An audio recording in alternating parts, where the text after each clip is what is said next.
மது வீட்டிற்கும் நாட்டிற்கும் கேடு என்பார்கள். ஆனால் உண்மையில் மது பழக்கம் தனி மனிதனின் உடல் நலத்தை மட்டுமின்றி அவர் சார்ந்திருக்கும் குடும்பத்தின் மகிழ்ச்சியை சீர்குலைத்து எத்தகைய கேடு விளைவிக்கிறது என்பதை கலகலப்பாகவும் கண்கலங்கும்படியும் சொல்வதுதான் பாட்டில் ராதா.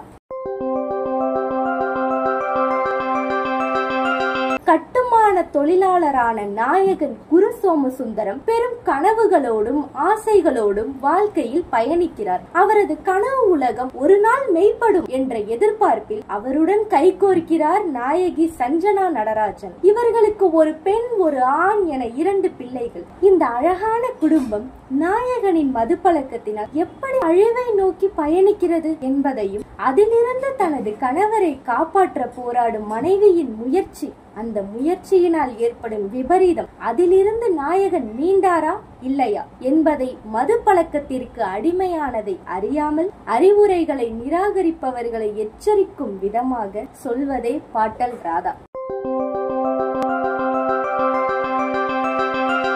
நாயகனாக நடித்திருக்கும் குரு சோமசுந்தரம் தனது யதார்த்தமான நடிப்பு மூலம் பாட்டல் ராதா என்ற கதாபாத்திரத்தை பார்வையாளர்கள் மனதில் அழுத்தமாக பதிய வைத்து விடுகிறார். மது பழக்கத்தால் தனது கனவுகளை தொலைத்தது யார் என்பதையும் மறந்துவிட்ட மனநிலையில் வாழும் அவரது ஒவ்வொரு அசைவுகளும் அவரது கதாபாத்திரத்திற்கும் காட்சிகளுக்கும் பெரும் பலம் சேர்த்திருக்கிறது.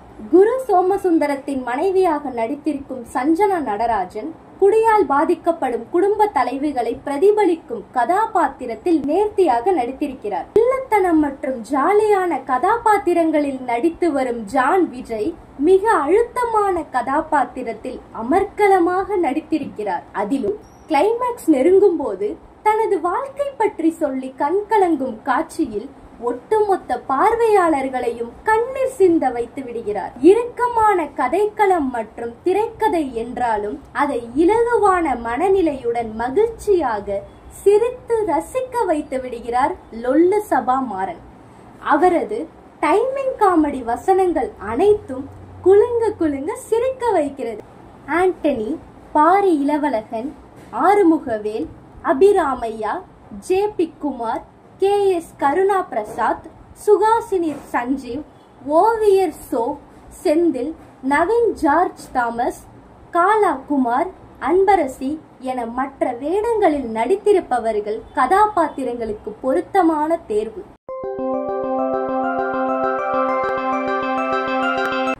ஒளிப்பதிவாளர் ரூபேஷ் ஷாஜியின் கேமரா கதைக்களத்தையும் கதாபாத்திரங்களையும் இயல்பாக காட்சிப்படுத்தி இருப்பதோடு கதாபாத்திரங்களின் உணர்வுகளை ரசிகர்களிடத்தில் கடத்துவதில் அதிகம் மெனக்கெட்டிருக்கிறது. இசையமைப்பாளர் ஷான் ரோல்டன் இசையில் பாடல்கள் அனைத்தும் கதைக்களத்தை விவரிக்கும் விதமாக அமைந்திருக்கிறது. பின்னணி இசை காட்சிகளுக்கு ஏற்ப பயணித்திருக்கிறது. சோகமான கதைக்களம் என்றாலும் அதை ஜாலியாகவும் அதே சமயம் இயக்குனர் சொல்ல வரும் கருத்தை மக்கள் மனதில் ஆழமாக பதிய வைக்கும்படியும் காட்சிகளை தொகுத்திருக்கிறார் படத்தொகுப்பாளர் இ. சங்கத்தம்.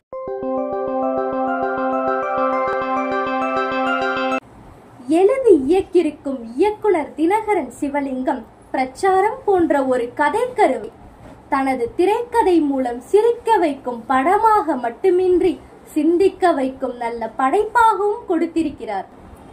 குடிநோயாளிகள் யார்? மது பழக்கத்தினால் குடும்பங்கள் எப்படி சீரழிகிறது?